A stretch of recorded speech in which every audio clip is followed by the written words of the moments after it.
captained the game to cap off your first season here at Montana.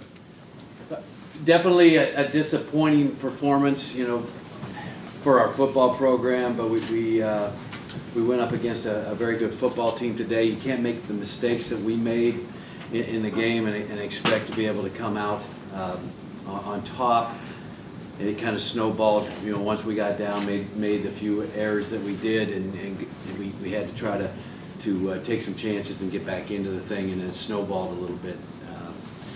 Their coaches did a great job. They got a good coaching staff and a very good football team, and we knew we were getting into something like that, but we had to play better.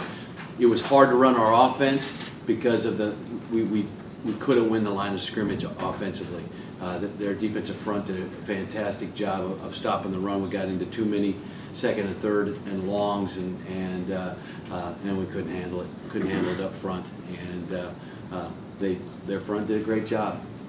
Very proud of our players, where we came from this year. We started off with a bang and struggled a lot at times during the season, and to finish this thing off the way we did, just so proud to be part of this thing and be around these guys. We had some great seniors that we're going to miss, and wanted to keep this thing going for them, but unfortunately it ended. But a lot to be proud of. Coach, is this a different team than you saw back in August in NDSU? I think that I think it's the same team. It's just they were able to get some pressure on us early. I think that them not throwing the ball as much as they did in the first game, it was better for us to go against the offense that we saw the first game with them throwing the ball more. They're tough with the run, and they can grind out the clock, and we were able to get our tempo going a little bit in the first game, and it hurt them defensively. They got gassed a little bit. We never had a chance to get our play count up, and they never got tired. So it was something that we were worried about in the first game, because we knew that we had our hands full up front. We never got the play count up, and it showed. We couldn't protect. Is their defense better now than it was the first game of the season? Because they hit Brady a lot today. He was on his back a lot.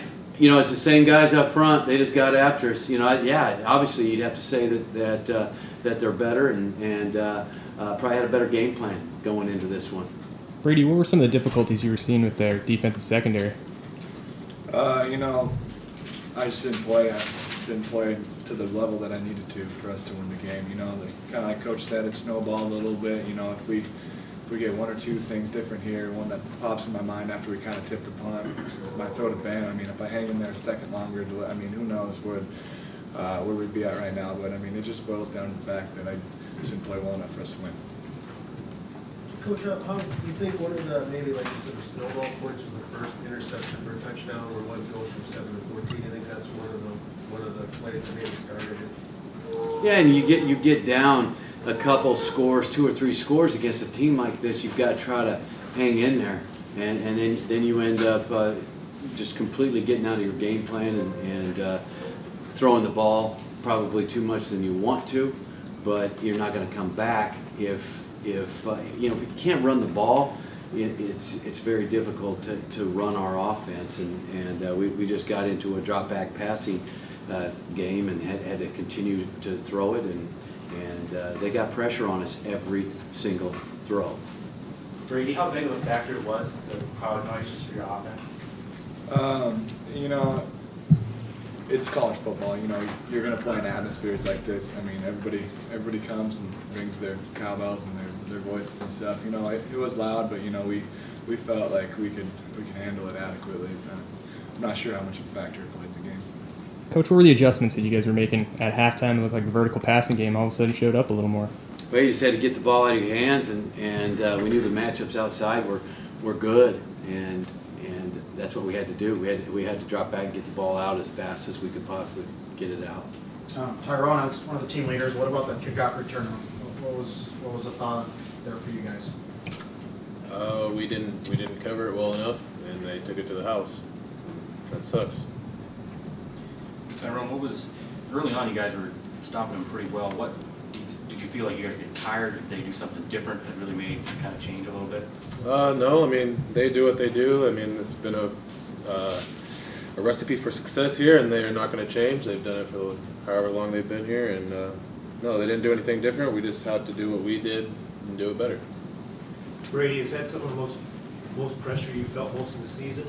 And if so, how much did it affect your game?